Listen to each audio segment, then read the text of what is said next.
బైబిల్లో మా టీచర్ అమ్మ చెప్పేది, శిరోమణి టీచర్, ఆవిడ క్రిస్టియన్ ధర్మాన్ని పాటించే టీచర్.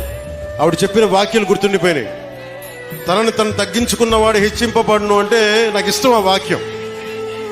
అది పాటించాను అనుకుంటా. 60 సీట్ల పోటీ చేద్దాం అనుకుంటే లేదు, 40 చాలు.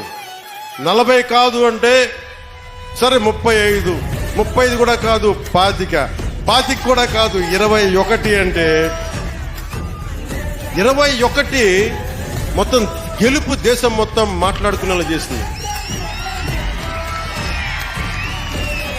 అంటే ఇది బైబిల్ సూక్తి గుర్తొచ్చింది. ఒక బైబిల్లో ఉన్న సూక్తి ఎంత గొప్పది అంటే, తనని తను తగ్గించుకుంటే హెచ్చింపబడతావంటే ఇంతకు మించిన సాక్ష్యం ఏం కావాలి? 21 స్థానాలకి నువ్వు పోటీ చేస్తే 100% గెలిచి దేశమంతా మాట్లాడుకునేలా